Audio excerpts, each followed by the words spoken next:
My father's house was always full of light. It's the first thing I remember in the morning and the last thing I see when I close my eyes, even now. The way the California sun would come through the bay window in the living room around 10 a.m., creating a perfect rectangle of warmth on the faded Persian rug. The smell of his coffee, bitter, strong, the way he liked it, mixed with the scent of the jasmine that climbed the front porch.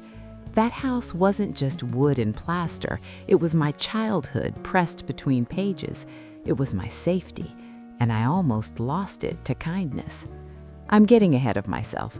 Let me start from where the ground was still solid. My name is Clara. My father, Arthur, passed away in the gentle way everyone hopes for, but no one is ever ready for. In his sleep, in his own bed, in the room that had been his for 42 years. The grief was a quiet, heavy companion. It wasn't sharp screams. It was the hollow echo in the hallway where his shuffling footsteps should have been. It was the extra mug in the cupboard. My husband, Mark, held my hand through the funeral. He was steady, solid. We'd been married for 12 years, the kind of marriage that settles into comfortable patterns where you know exactly how the other takes their tea and which sigh means frustration and which means fatigue. We had no children, a path life chose for us, not one we chose ourselves. So after Dad was gone, the house became my inheritance, my heart's anchor. It was 3 months after the funeral when Mark brought it up one evening. We were sitting on our balcony watching the city lights blink on. Our apartment was modern, clean, but it never held warmth the way my dad's house did. "My mom's not doing well, Clara," he said, his voice careful. He was swirling his wine glass, not looking at me. "The landlord is selling her building. She's got 60 days. At her age, with her budget, finding a new place is a nightmare." I felt a familiar pang of sympathy. Deborah, my mother-in-law, had always been difficult, a woman carved from New England reserve and disappointment. But she was family, and she was grieving too, having just lost her sister. "What's she going to do?" I asked, placing my hand over his. He finally looked at me, his brown eyes soft with pleading. "I had a thought. Maybe just for a little while she gets back on her feet, she could stay at your dad's place. It's just sitting there, empty. It would help her get back on her feet, and it would help with the utilities, keep the house lived in." The idea sent a cold trickle down my spine.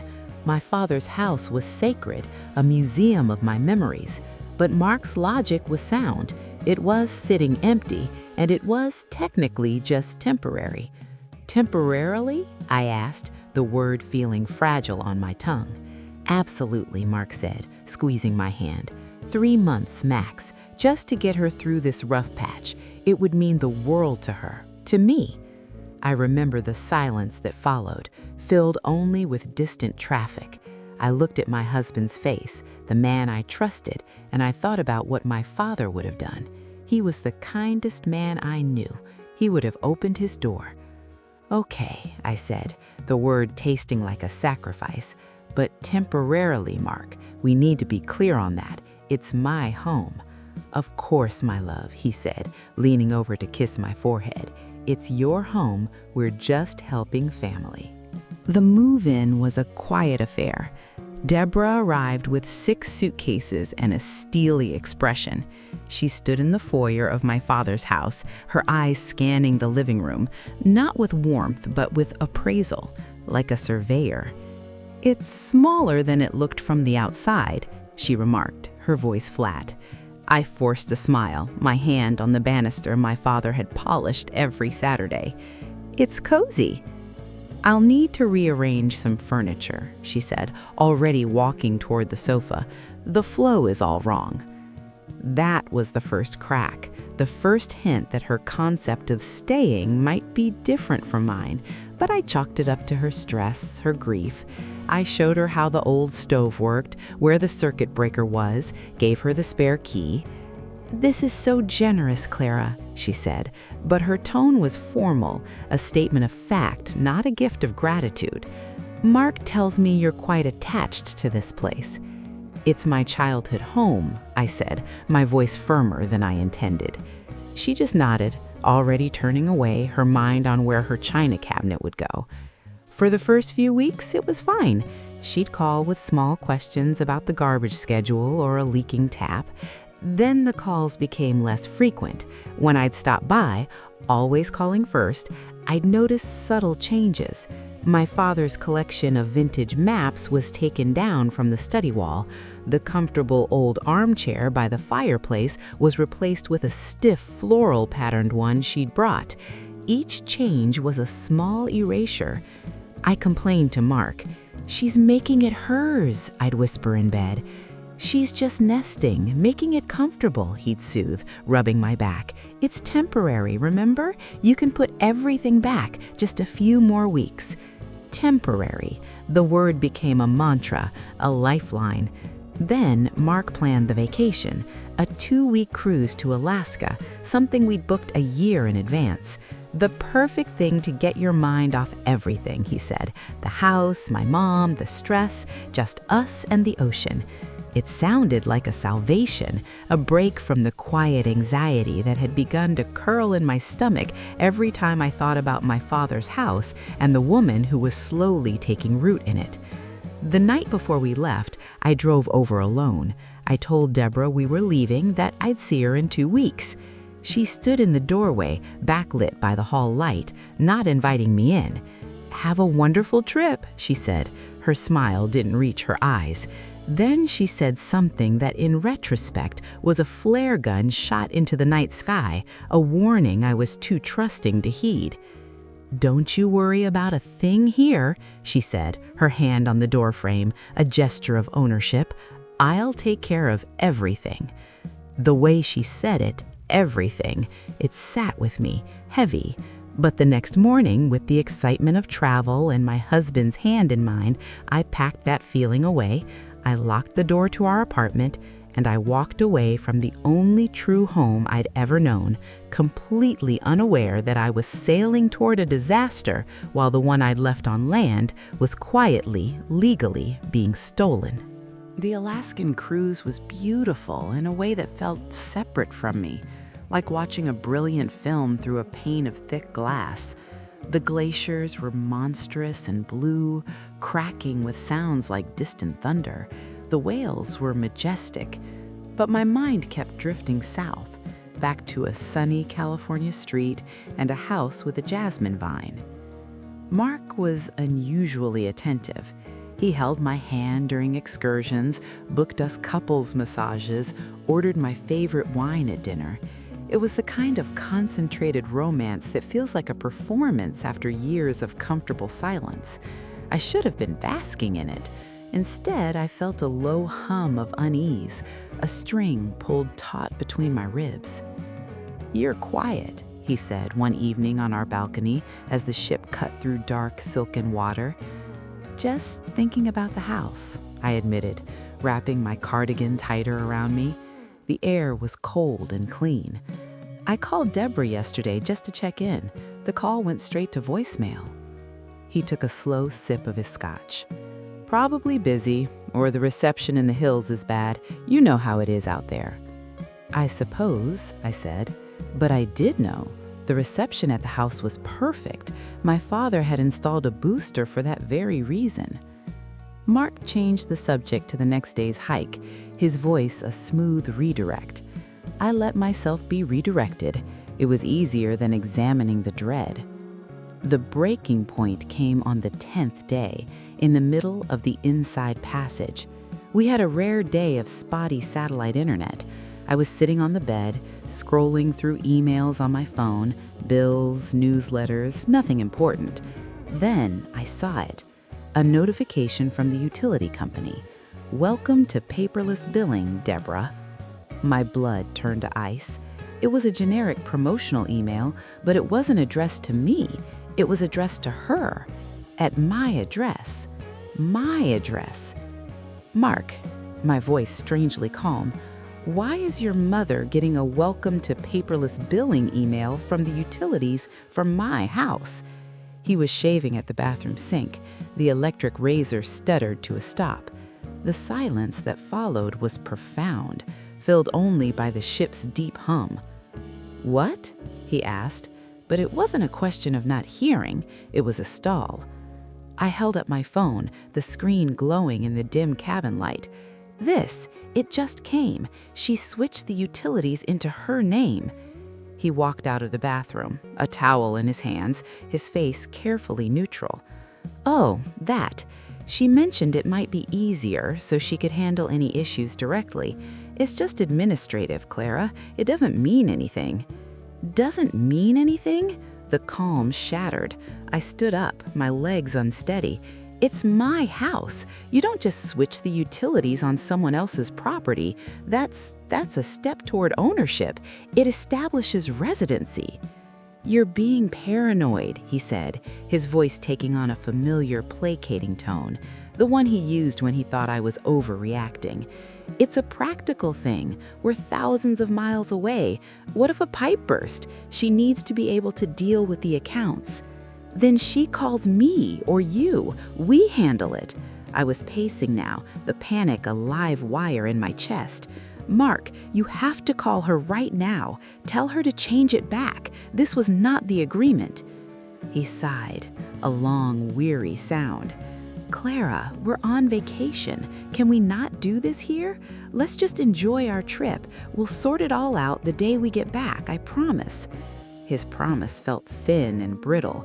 The look in his eyes wasn't one of someone seeing my panic and rushing to fix it. It was the look of someone managing a problem, containing it. I didn't sleep that night. I lay beside him, listening to his even breaths, and I felt a canyon opening between us. Every interaction from the past few months replayed in the dark. His insistence on the temporary arrangement, his dismissals of my concerns, his sudden planning of this long, distant vacation. It was a setup. The pieces clicked together with a sickening finality. The vacation wasn't for me. It was the perfect alibi, a way to get me far away, distracted and helpless while something happened back home. The final 2 days of the cruise were a silent war. We moved around each other in the cabin like ghosts. The majestic scenery was now a mocking backdrop to the collapse happening inside me. Mark tried to restart conversations, to act normal, but his eyes wouldn't meet mine for long. We landed in Seattle, bleary-eyed from travel and tension. The drive home from the airport was silent. As we crossed into our city limits, Mark finally spoke. "Clara, before we go home, maybe we should go get some coffee, talk." "No," I said, my voice flat. "Take me to my father's house, now." "Clara, please." "Now, Mark." He drove. The familiar streets rolled by, each one tightening the knot in my stomach. When he turned onto Cypress Lane, my breath caught. The house looked the same, and yet completely different. My father's simple, well-kept lawn was now edged with military precision. The jasmine vine on the porch had been severely trimmed back, and on the front door, gleaming brass and stark against the old green paint, was a new lock, a heavy, commercial-looking deadbolt that I had never seen before. Mark pulled to a stop at the curb. I was out of the car before he turned off the engine, my suitcase forgotten in the trunk. I walked up the path, my heels clicking on the flagstones. I reached for the doorknob, already knowing. It was locked. I didn't have a key for this lock. I rang the bell. The chime inside was my father's old, familiar one, a sound from my childhood. Footsteps. The door opened. Deborah stood there, dressed not in casual clothes, but in a neat linen pantsuit, as if expecting important company. She didn't look surprised to see me. She looked prepared. "Clara, Mark, you're back," she said, not moving from the doorway, not inviting us in. "Deborah," I said, my voice trembling with the effort to control it. "The door's locked. My key doesn't work."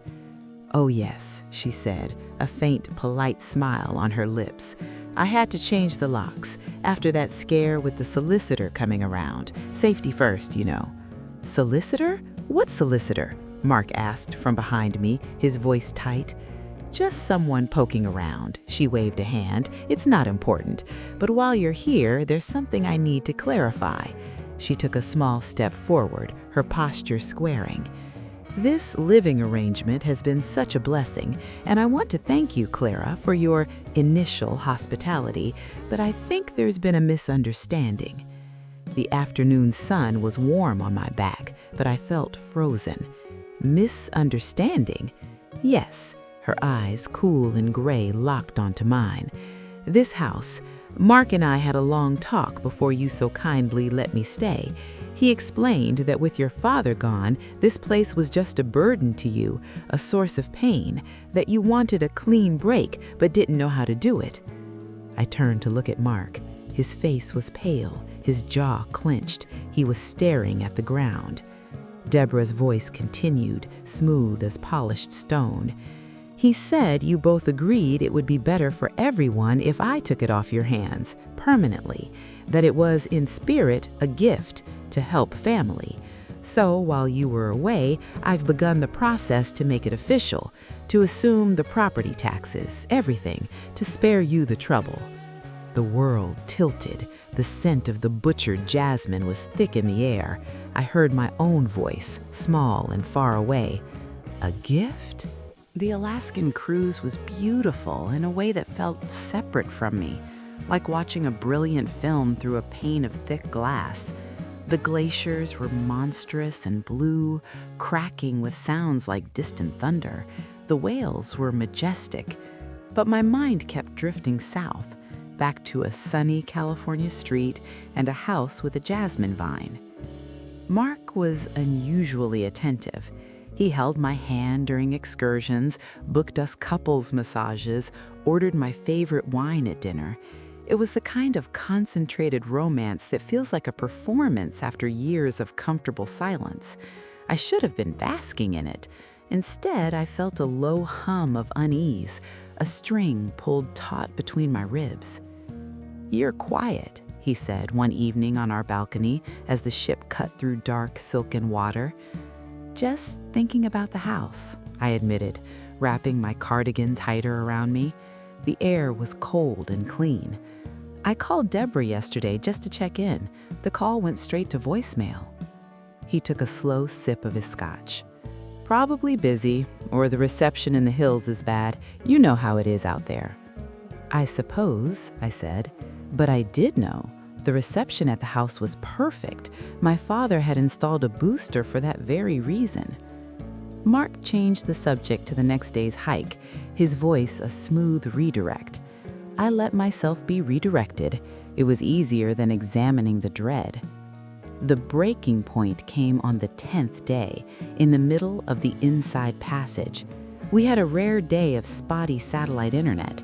I was sitting on the bed, scrolling through emails on my phone, bills, newsletters, nothing important. Then I saw it. A notification from the utility company. "Welcome to paperless billing, Deborah." My blood turned to ice. It was a generic promotional email, but it wasn't addressed to me. It was addressed to her. At my address. My address. "Mark," my voice strangely calm, "why is your mother getting a welcome to paperless billing email from the utilities from my house?" He was shaving at the bathroom sink. The electric razor stuttered to a stop. The silence that followed was profound, filled only by the ship's deep hum. "What?"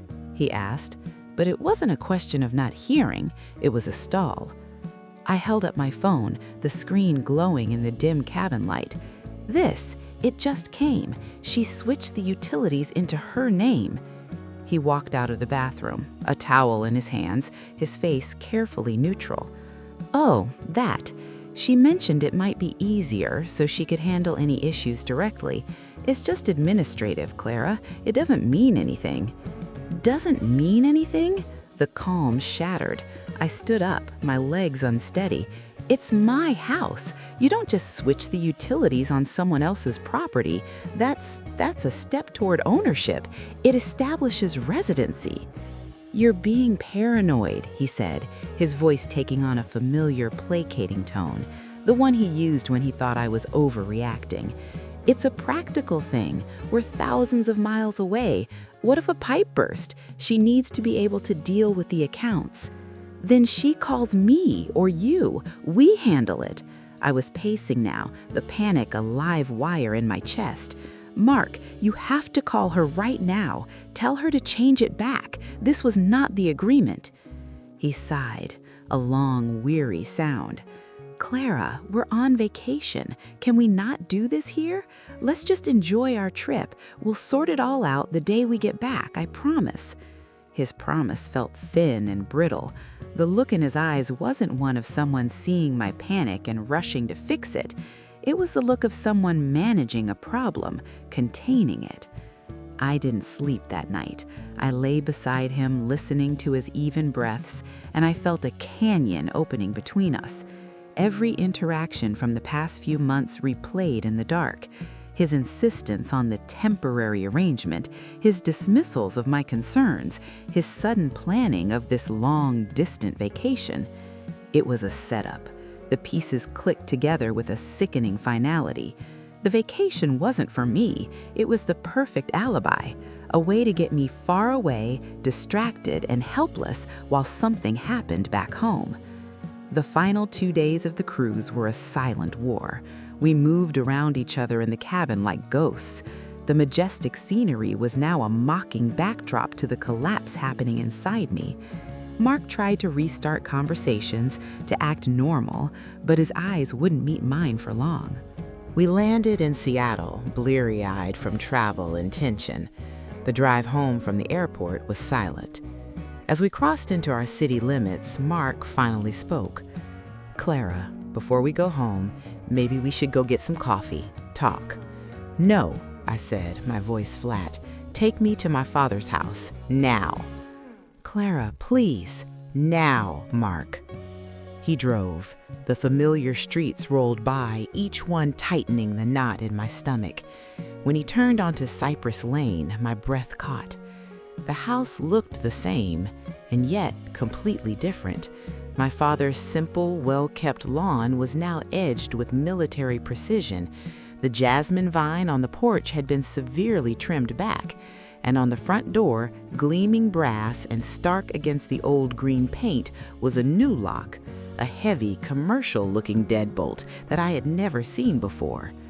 Mark pulled to a stop at the curb. I was out of the car before he turned off the engine, my suitcase forgotten in the trunk. I walked up the path, my heels clicking on the flagstones. I reached for the doorknob, already knowing. It was locked. I didn't have a key for this lock. I rang the bell. The chime inside was my father's old, familiar one, a sound from my childhood. Footsteps. The door opened. Deborah stood there, dressed not in casual clothes, but in a neat linen pantsuit, as if expecting important company. She didn't look surprised to see me. She looked prepared. "Clara, Mark, you're back," she said, not moving from the doorway, not inviting us in. "Deborah," I said, my voice trembling with the effort to control it. "The door's locked. My key doesn't work." "Oh, yes," she said, a faint, polite smile on her lips. "I had to change the locks after that scare with the solicitor coming around. Safety first, you know." "Solicitor? What solicitor?" Mark asked from behind me, his voice tight.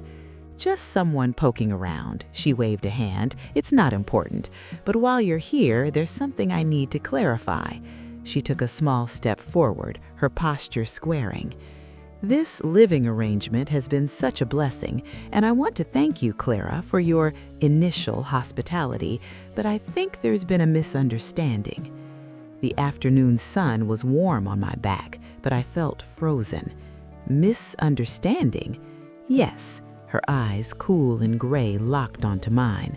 "This house, Mark and I had a long talk before you so kindly let me stay.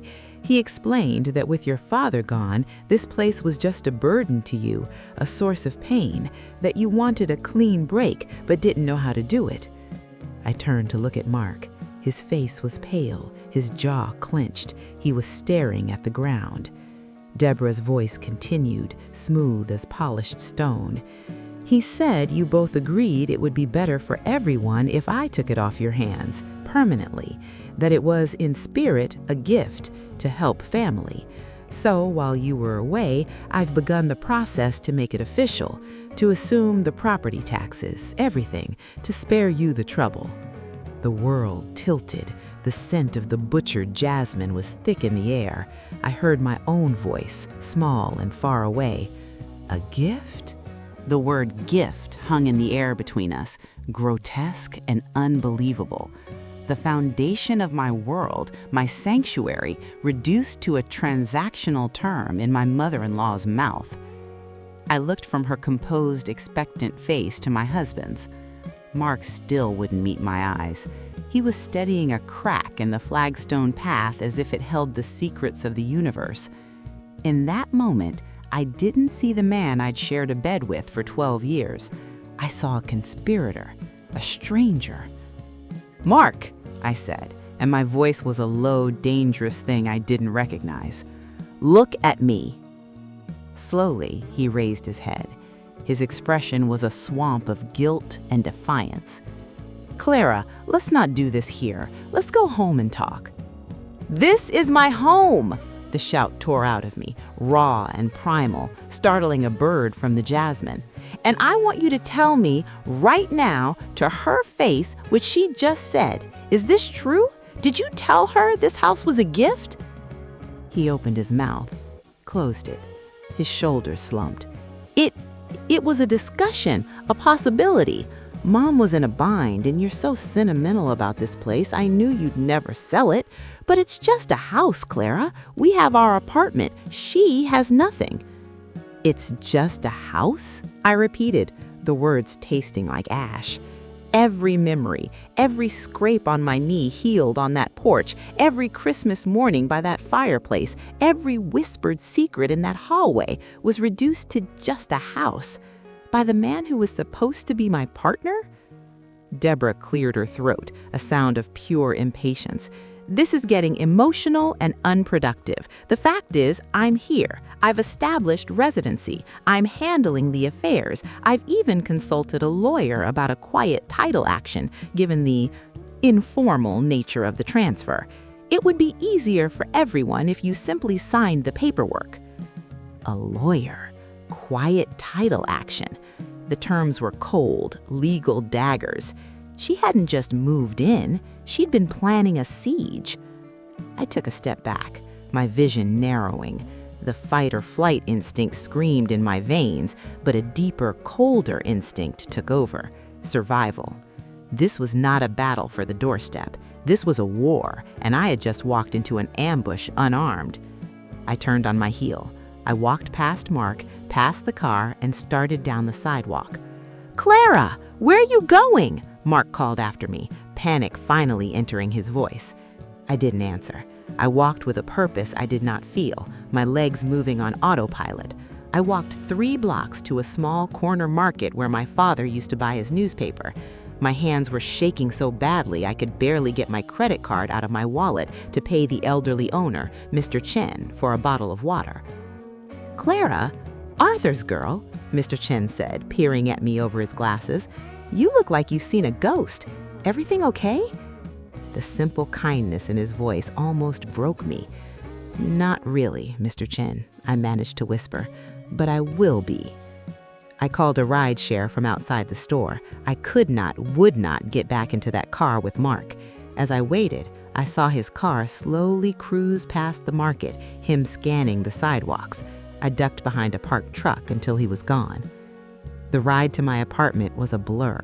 When I walked in, the silence was accusing. This wasn't my home. It was a stylish waiting room. I went straight to the desk in our shared study, to the filing cabinet where we kept all our important documents. The folder labeled Arthur/Estate was gone. My heart hammered against my ribs. I tore through every drawer, every shelf. Gone! My father's will, the deed, the property tax records, the insurance papers, all of it. I stumbled into the bedroom, to Mark's side of the closet. Empty spaces stared back at me where his favorite suit and a week's worth of clothes should have been. He'd moved more out while we were gone. He wasn't coming back to this apartment. He had moved home, to my home, with his mother. The betrayal was now three-dimensional. It wasn't just words on a porch. It was calculated, logistical theft. They had used my absence to systematically dismantle my claim, brick by brick, document by document. I sank onto the bed, the weight of it crushing me. I had no husband. I was losing my father's house. I was alone in an empty apartment with nothing but the clothes from my suitcase. The tears finally came then. Great, heaving sobs of grief for my father, for my marriage, for the profound naivete that had led me to this moment. I cried until my head throbbed and my eyes were swollen shut. But somewhere in that storm of tears, a coal of anger began to glow.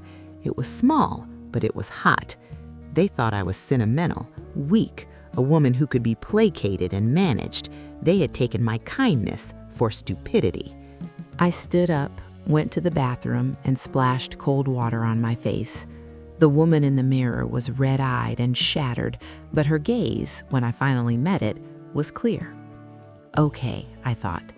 Okay, Clara. First, you breathe. Then you get a lawyer, a shark. Then you fight. But a lawyer cost money, our joint account. I grabbed my laptop. With trembling fingers, I logged into our banking portal. The savings account we'd been building for a dream kitchen renovation, $28,000, had been drained to zero 3 days prior. A single transfer to M. Bennett. Mark. He'd taken our escape fund to fund my entrapment. A hysterical laugh bubbled in my throat. They had thought of everything. They had left me with nothing. No, not nothing. I walked back to the living room, to a high shelf. There, behind a stack of coffee table books, was a small, fireproof lockbox, my father's last piece of advice given to me when I turned 18. Always have a you fund, Clara girl. Money no one knows about but you. In this world, a woman's independence is her best security. Inside the box was a passbook for a savings account at a local credit union, opened with birthday money when I was a child. I'd been adding to it for 25 years, secretly, from babysitting jobs, from freelance work Mark never asked about, from little bits tucked away. I'd never touched it. It was my sacred, secret promise to myself. I opened the passbook. The balance, $17,432.16. It wasn't a fortune, but it was a weapon.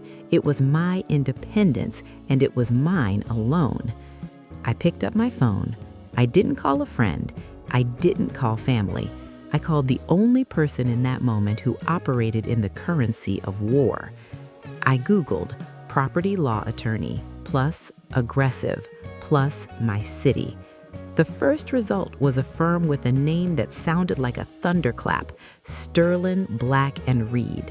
The tagline, "We protect what's yours." A woman answered on the second ring, her voice crisp and professional. "Sterling, Black and Reed, how may I direct your call?" I took a deep breath, straightening my spine. The tears were gone. My voice, when it came out, was steady, cold. "My name is Clara Bennett. I need to speak with an attorney regarding the fraudulent occupation and attempted theft of my home by my husband and my mother-in-law, and I need to see someone today." There was the briefest pause on the other end. Then, "One moment, Miss Bennett. Let me connect you with Mr. Reed." As the line clicked and transferred, I looked out the apartment window. The sun was setting, painting the sky in bruised shades of purple and orange. The vacation was over. The performance was over. Now, the real work began. The smear campaign started subtly. A condolence card from a distant aunt of Mark's arrived with a scribbled postscript. "So sorry to hear about the trouble with the house.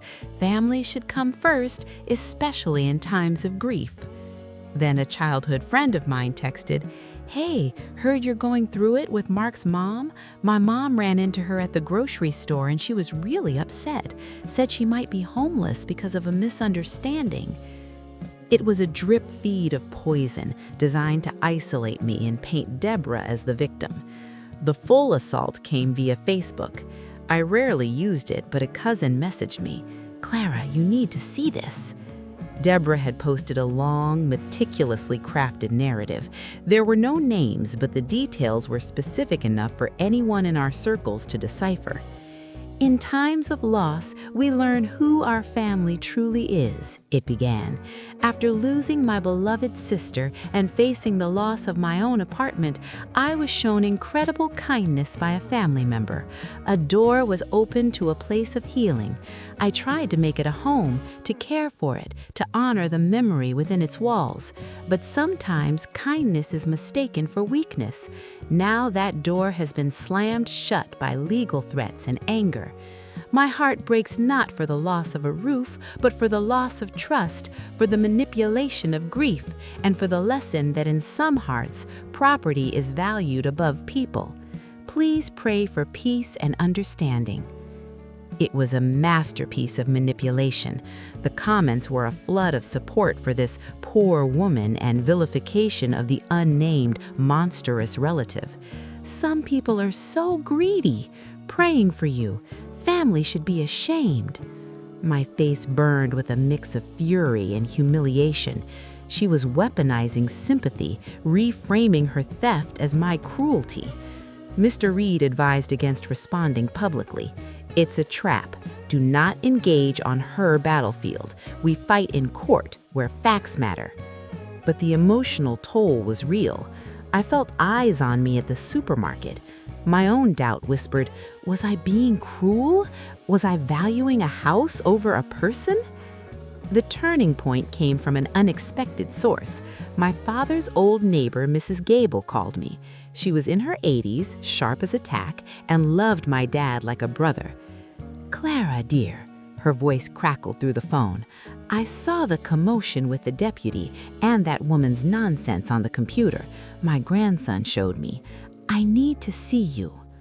I went to her tidy bungalow next door to my father's house. She served me tea in china so thin I could see light through it. "That woman," Mrs. Gable said, not bothering with names, "has been planning this for months, before you even went on your trip." She leaned forward, her eyes bright. "Your father was a good man. He'd want you to fight, and I want to help." She reached into the pocket of her cardigan and pulled out a small spiral-bound notebook. "I keep a log for the neighborhood watch. Dates, times, observations. I wrote down every conversation, every worker she had here, every time she referred to the house as hers. My grandson says it's contemporaneous notes. It might be useful." My eyes filled with tears. "Thank you, Mrs. Gable. This is incredible." "There's more," she said. "The day after you left on your cruise, a moving van came, not to bring her things in, to take things out. Your father's oak desk, his leather chair, the big landscape painting that hung in the dining room. I wrote down the company name and the time. They weren't just occupying the house, they were stripping it, selling off my father's belongings. The TRO had stopped them, but they'd already begun." I left Mrs. Gable's with the notebook clutched in my hand, a tangible record of their premeditation. It was no longer my word against theirs. I had a witness. The day before the injunction hearing, Mark finally confronted me in person. He stepped out from behind a concrete pillar as I got out of my car. I jumped, my heart in my throat. "We need to talk, without lawyers," he said. He looked exhausted, older. The charm was gone, replaced by a sullen desperation. "Anything you have to say can be said through Mr. Reed," I said, moving to walk past him. He blocked my path. "Clara, stop. Just listen. You're destroying our marriage over a pile of bricks and mortar." I stared at him, disbelief twisting into cold clarity. You destroyed our marriage when you chose to conspire with your mother to steal from me. You didn't just take a house, Mark. You took my trust. You took our savings. You took my father's memory and tried to turn it into a bargaining chip for her. She's my mother, he shouted, the sound echoing in the concrete cavern. She had nowhere to go. What was I supposed to do? You were supposed to be my husband. The echo of my own shout came back to me. You were supposed to come to me with a problem so we could solve it together, not plot behind my back, not empty our account, not try to gaslight me into giving away the most important thing I own. It's just stuff, Clara. We can buy new stuff. It is not stuff. The dam broke. It's the porch where Dad taught me to ride a bike. It's the kitchen where he burned pancakes every Sunday. It's the last place I felt unconditionally loved before I met you. And you knew that. You knew what it meant, and you tried to give it away like it was an old couch you were tired of. He was silent, breathing heavily. The truth of it hung between us, ugly and undeniable. His voice dropped to a plead. If you drop the case, if you just let her have it, we can fix this. We can start over. I'll pay back the money. We can get a new place, something that's just ours. There it was, the final offer. Trade my inheritance for the ghost of my marriage, the ultimate proof that he still didn't understand. No, Mark, I said, my voice quiet and final. There is no we to fix. You showed me who you are, a son first, a husband a distant second, and a thief. Now get away from my car or I will call the police and add trespassing to the restraining order. The look on his face was pure, unvarnished shock. He had never heard me speak like that. I had always been the peacemaker, the accommodator. He had banked on that version of me showing up. He stepped back, his hands raised in a gesture of surrender that felt like another manipulation. I walked past him, my keys in my hand like a weapon. I didn't look back. I didn't cry until I was inside my apartment, the deadbolt securely turned. That night, I sat with Mrs. Gable's notebook and my father's letter. I prepared my affidavit for the next day's hearing, detailing the social media campaign, the neighbor's testimony, the evidence of property removal. I was no longer just a wounded wife. I was a plaintiff with evidence. The grief was still there, a deep ache, but it was now fused with a steely determination. The morning of the preliminary injunction hearing arrived. This was the real battle. This would decide who lived in the house until the full trial. As I walked into the courtroom with Mr. Reed, he gave me an assessing look. "You ready?" I straightened my blazer. I thought of my father's words. "Be strong, be smart." "I'm ready," I said. We entered the courtroom. Mark and Deborah were already there with their lawyer. Deborah wore a simple, almost shabby dress, playing the part of the humble elder to perfection. She glanced at me, and for a fleeting second, I saw not pity or anger, but a flicker of uncertainty. She saw the change in my posture, in my eyes. She saw a fighter, and for the first time, I think she realized her sentimental little girl might just win. The courtroom for the preliminary injunction hearing had a different, heavier atmosphere than the brief ex-parte session. The stakes were visible. Deborah's lawyer had stacks of paper now, character affidavits, I assumed, from sympathetic friends. Mr. Reed had Mrs. Gable's notebook, bank records, and a calm, prepared demeanor. The judge, a different one this time, a middle-aged man with a tired but keen expression, called the court to order. Our side presented first. Mr. Reed was methodical. He established the chain of title, my sole ownership. He presented the bank statement showing the $28,000 transfer, labeled simply to M. Bennett. He entered into evidence the utility change notification. Then he called his first witness, Deputy Miller, who verified the changed locks and the hostile atmosphere during the supervised visit. Then Mr. Reed did something brilliant. He called me to the stand. Under his guidance, I didn't just state facts, I told the story. I spoke of my father, not melodramatically, but with specific sensory details, the smell of his coffee, the sound of the floorboard in his study. I described the temporary agreement, the gradual changes, the sinking feeling on the cruise. I admitted my own naivete. When I described finding the utility email, my voice wavered with authentic, remembered shock. When I spoke of arriving at the house to find the new lock and Deborah's declaration of a gift, I let the courtroom feel the surreal betrayal. Then Mr. Reed presented Mrs. Gable's notebook. He had me read aloud sentences. April 12th, D. Bennett told mailman she is new owner, instructed him to hold all mail for Bennett. April 15th, landscapers at property, D. Bennett directing them on new garden plans.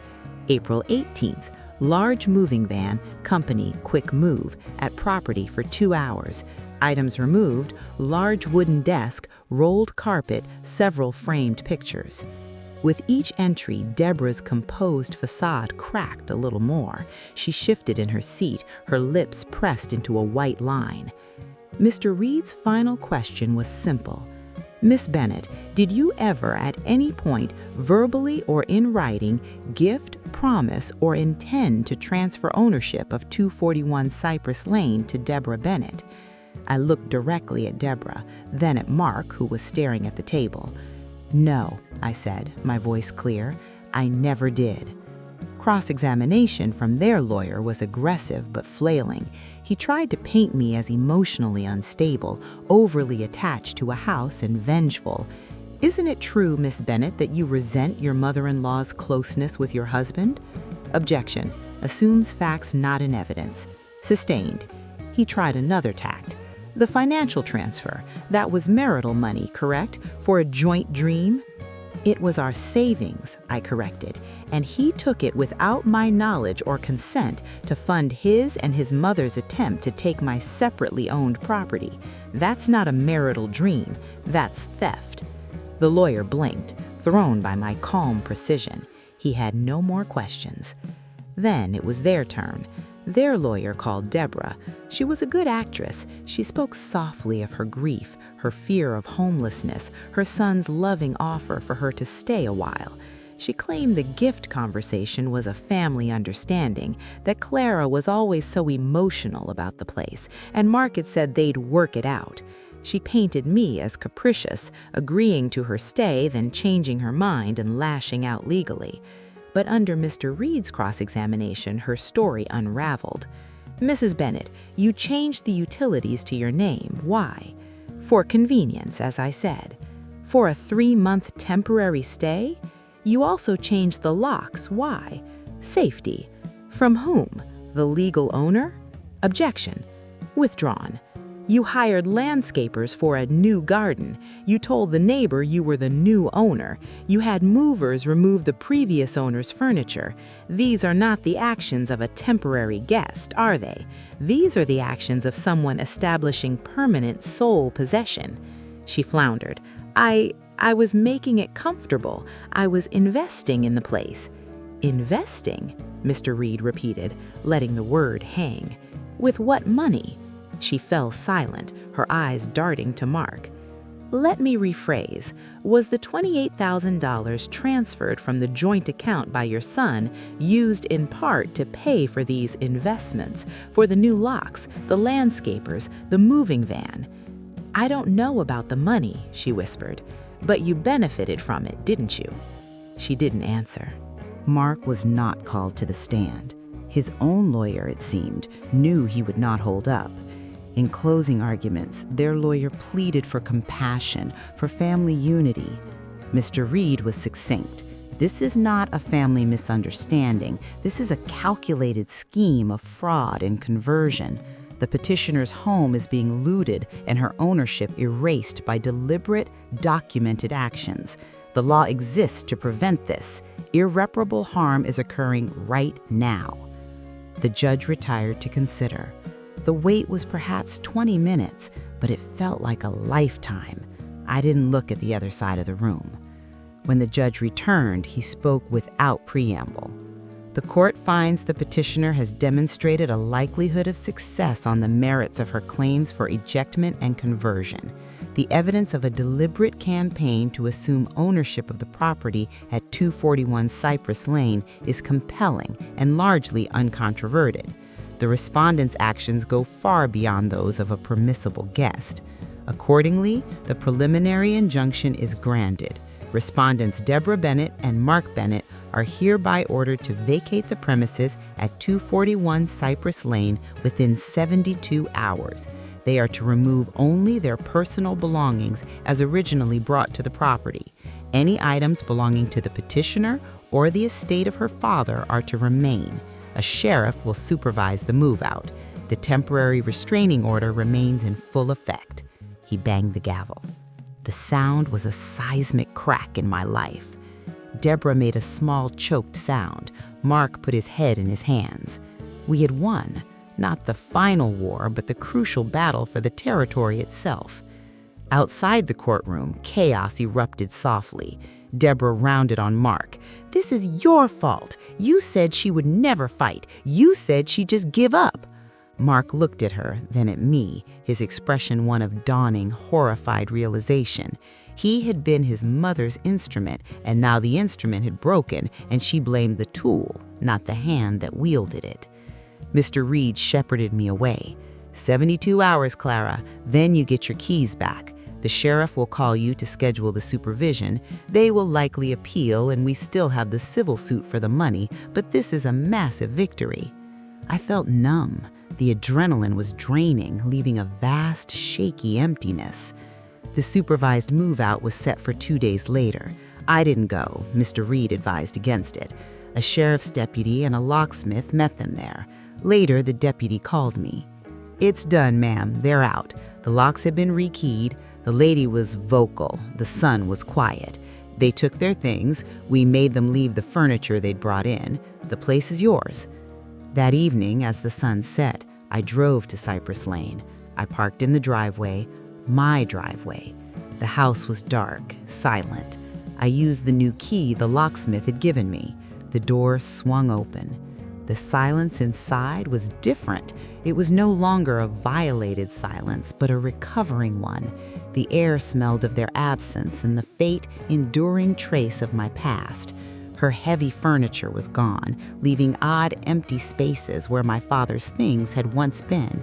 It felt hollowed out, wounded. I didn't turn on the lights. I walked through the rooms in the deepening twilight, my footsteps echoing. I ended up in the middle of the living room, on the spot where the rectangle of sun used to lie. I sank to the floor, the cool hardwood against my palms. I had won the house back. But as I sat in the profound quiet of my reclaimed, empty home, surrounded by the ghostly outlines of what was missing, I understood the true cost. The marriage was ash.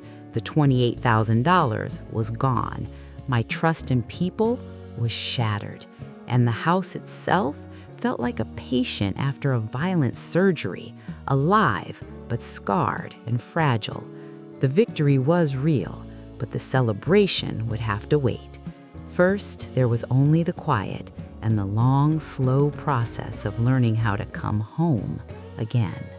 The first night I spent back in the house, I slept on a camping air mattress in the middle of the living room floor, wrapped in a blanket from my apartment. I didn't sleep much. I listened to the house breathe, the old pipes ticking as they cooled, the groan of a floorboard settling, the far-off whisper of the wind in the eucalyptus trees my father had planted. Each sound was a familiar ghost. It was terrifying and comforting all at once. I was home, but I felt like a stranger in my own life. The next morning, in the clear, unforgiving light of day, the scale of the emotional cleanup became apparent. It wasn't just about putting furniture back. It was about reclaiming space from the memory of their occupation. I started with the jasmine vine. I got my father's old gardening shears from the shed and carefully untangled the brutalized stems Deborah had hacked back, coaxing them back toward the porch rail. It felt like a small act of healing. I hired a restoration company to track down the moving company from Mrs. Gable's notes. After some legal pressure, they revealed that my father's desk, chair, and painting had been sold to a consignment store across town. I drove there, my heart in my throat. The desk was in the back, already refinished in a ghastly dark stain. The painting was gone, sold. The chair was there, reupholstered in garish velvet. I bought it all back. The cost, a fresh wound on my secret savings account.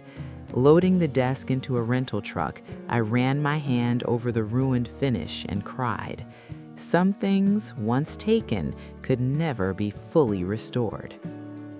The legal war continued, but from a position of strength now. Mark filed for divorce, unsurprisingly, citing irreconcilable differences. His petition painted him as the reasonable party, driven to separation by my unreasonable attachment to property and litigious nature. Mr. Reed just smiled thinly. Standard narrative flips. He's trying to control the story because he lost the house. We'll counter for fault-based grounds, constructive desertion, and financial misconduct. The civil suit for the stolen $28,000 moved forward. With the injunction victory as precedent, their position weakened. A month after they were rejected, their lawyer reached out to settle. They offered $15,000 to drop the financial suit and go away quietly. Mr. Reed advised me, we could likely get a judgment for the full amount plus damages, but it could take a year and they might hide assets. This is a bird in the hand. It's a capitulation. I took the $15,000. It wasn't about the money anymore. It was about a formal financial admission of wrongdoing, a line drawn. The divorce proceedings were colder, with the house indisputably mine as separate property and Mark's misconduct documented. He had little leverage. He got his personal belongings from our apartment. We divided the remaining meager joint assets. There was no fight over pets or children. It was a dissolution of a corporation that had failed due to fraud. The final decree arrived in the mail on a Tuesday. I opened it at my father's old desk, now sitting in its rightful place in the study, its dark stains sanded down to bare wood, awaiting a new future. I felt nothing but a vast, quiet finality. The house slowly filled back up, not with replacements, but with intentionality. I didn't try to recreate a museum to the past. I sold some of my father's things that no longer sparked joy, keeping only the pieces that held true meaning. I painted the room Deborah had used a soft, warm yellow. I put my own books on the shelves. It became a blend of his history and my present.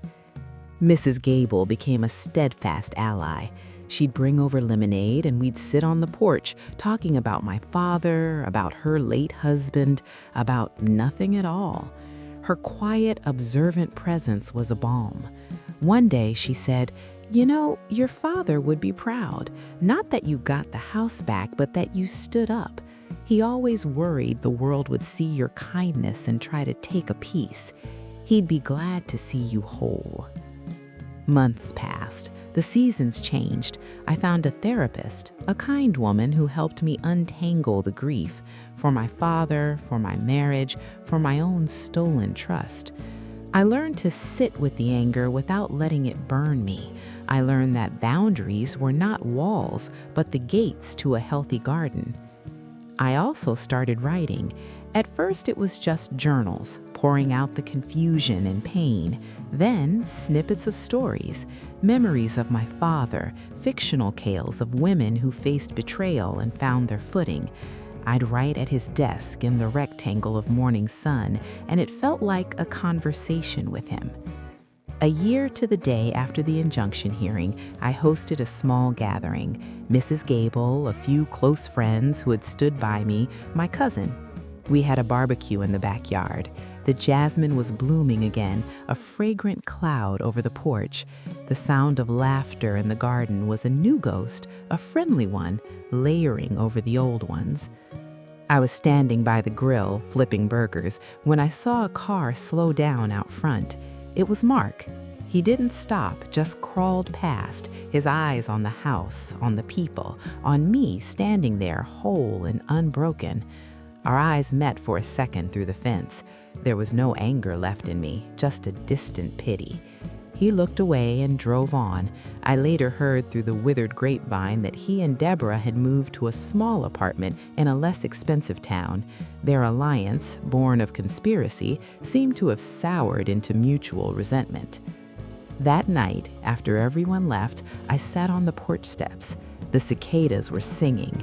The house behind me was quiet, clean, and truly mine, not just by deed, but by spirit.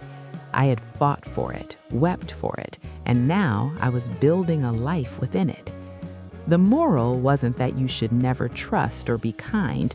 My father's kindness was his greatest legacy.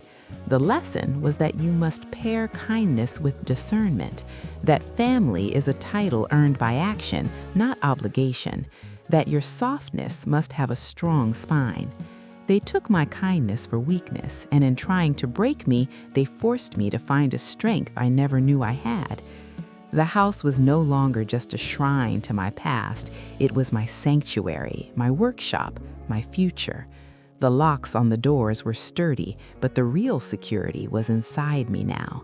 I had lost a husband, but I had found myself. And that was a trade, I realized as I listened to the peaceful night, I would make every single time. So that's my story. I'm sitting here now in my father's old study, or I suppose I should say, my study. The sun is coming through that same bay window, falling on this desk I fought so hard to get back. It's just a piece of wood, really, but it's my piece of wood. I sometimes think about that version of me on the cruise ship, feeling that first trickle of dread. The woman who walked up the path and saw a new lock on her own front door, I feel for her. She was so trusting, so certain that love and family were shields against betrayal. They weren't shields. They were the very tools used against me. But this isn't a story to make you afraid of your in-laws or suspicious of your spouse. I hope it's a story about listening to that small, quiet voice inside you, the one that whispers when something is wrong, even when everyone around you is saying you're overreacting. That voice isn't paranoia. Often, it's your deepest wisdom trying to protect you. I was taught that being a good woman meant being accommodating, endless, that turning the other cheek was a virtue. I learned that sometimes you have to be willing to turn your whole body, to plant your feet and say no, this far and no further. There is a profound dignity in a peaceful no, spoken from a place of self-respect. The house is quiet now, but it's a good quiet. It's the quiet of peace, not of absence. I still miss my father every day, but the love I have for him no longer feels tangled with loss and panic. It feels clean. It feels like a foundation. And the woman I became through this fire, I think he'd like her. She's kinder, but with clearer edges, softer in heart, but harder to steal from. To anyone out there listening who is in the middle of their own betrayal, whether it's about a house, a relationship, a dream, I see you. The ground has fallen out from under you, and you're standing in the rubble wondering how you'll ever rebuild. You will, brick by brick. Document, find your allies, get a good lawyer, and listen to that quiet voice. Fight for what's yours, not just the property, but your peace, your future, your right to your own story. They thought they could rewrite my story. In the end, they just made me the author of a stronger one. So I'll leave you with this question, one I still ask myself sometimes. What is the one thing in your life you've been too kind to protect that you now know is worth fighting for? Think about it, and maybe share it in the comments below. Your story might be the quiet voice someone else needs to hear. Thank you for listening. Truly, it means more than you know. Be kind, but be fierce, and always, always change the locks when you need to. Good night.